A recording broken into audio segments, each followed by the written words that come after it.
logical or philosophical assumptions.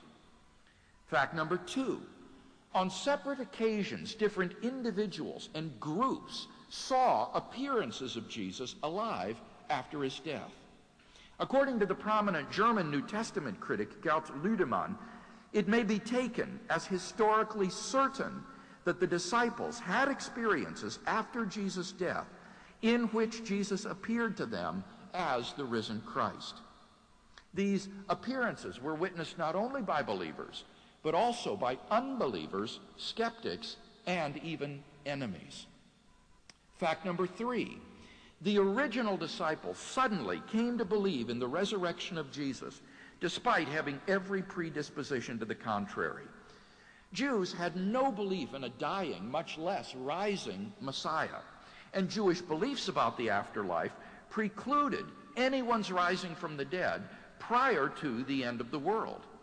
Nevertheless, the original disciples came to believe so strongly that God had raised Jesus from the dead that they were willing to die for the truth of that belief.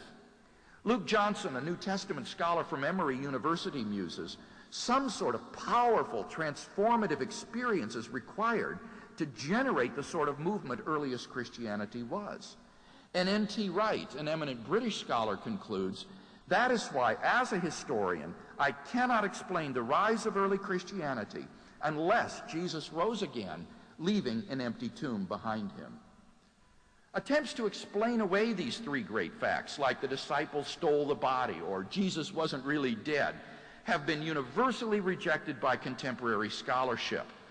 Therefore, it seems to me the Christian is amply justified in believing that Jesus rose from the dead and was who he claimed to be. But that entails that God exists. Finally, number 5, the immediate experience of God. This isn't really an argument for God's existence. Rather, it's the claim that you can know that God exists wholly apart from arguments, simply by immediately experiencing him. This was the way people in the Bible knew God.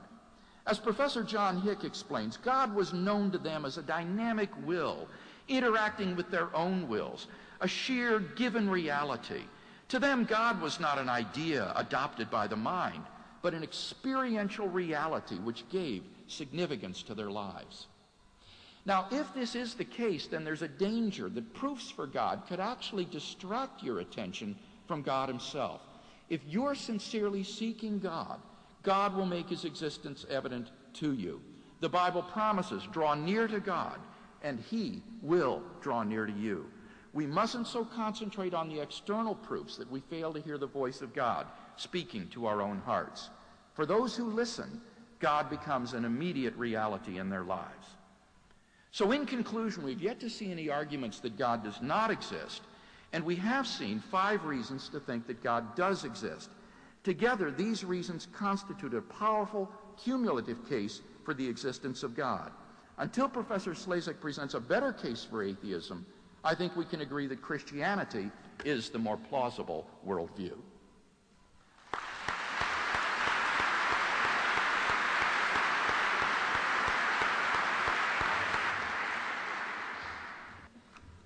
Thank you and good evening.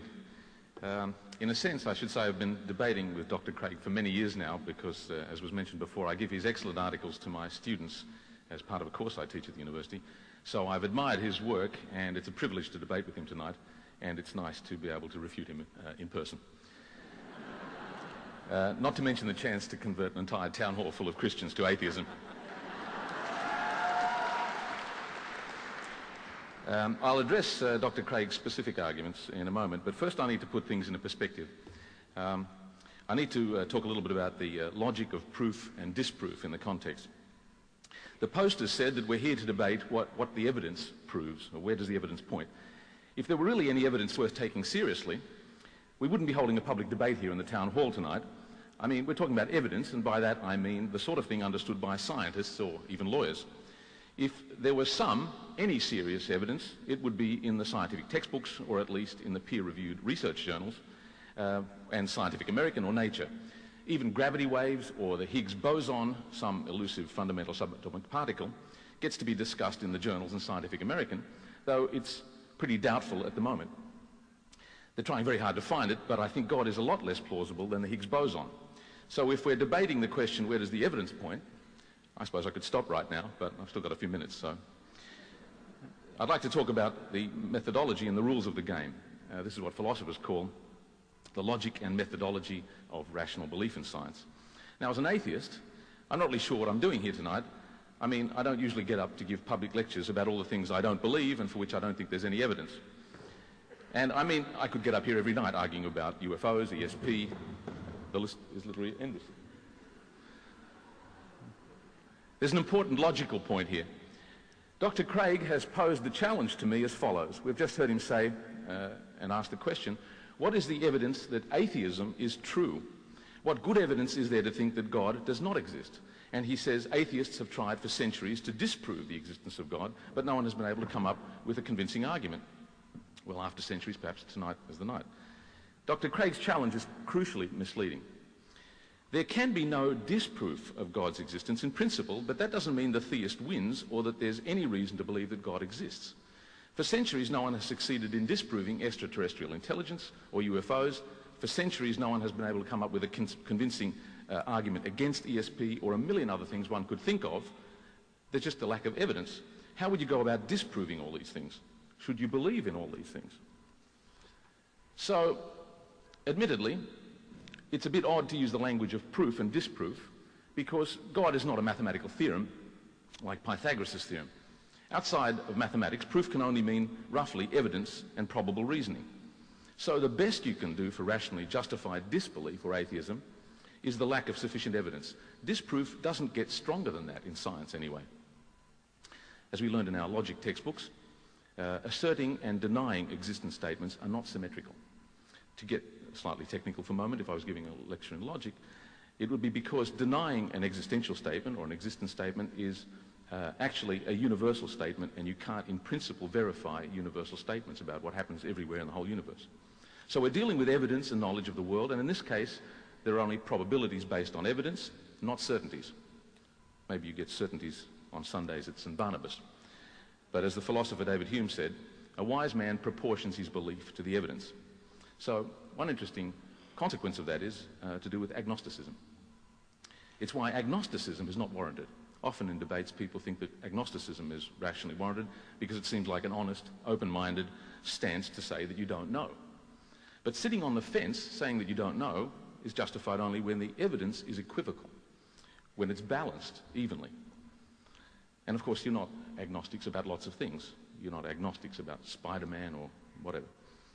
Of course, in fact, in a certain sense, you understand my point because you're not agnostics, but atheists just like me, of course, about other people's gods.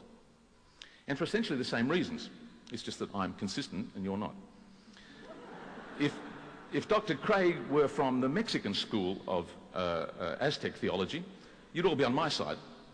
And if he challenged you to disprove the existence of their serpent god, Quetzalcoatl, what could you do? I suppose you could have a debate in the town hall. Well, let me talk directly about the first argument, the cosmological or first cause argument, which Dr. Craig presented. He posed the question, have you ever asked yourself where the universe came from? Well, I suggest that if you have, you shouldn't have paid too much attention to the answer you gave. Your own common sense intuitions are not the place to look. Dr. Craig relies crucially on what seems to make sense to you. Unquestionably, the idea that the universe popped into being uncaused and out of nothing doesn't seem to make much sense, and perhaps is the most bizarre, unimaginable and unpalatable idea of all. But have you ever asked yourself how empty four-dimensional space-time could be curved? Have you ever asked yourself how time could slow down? Have you ever asked yourself how the particles separated across the universe can instantaneously interact with each other, so-called non-locality in physics? Or how could they be particles and waves at the same time? Do you believe any of these weird things? Of course not. But who cares what you think? These are not from X-Files or Star Trek, but the most overwhelmingly established and empirically confirmed facts about the world. From physics, of course, and verified in recent times. Even the non-locality, which Einstein rejected, so-called spooky action at a distance, as he called it, he refused to accept it, though it has been experimentally verified. Quantum physics is so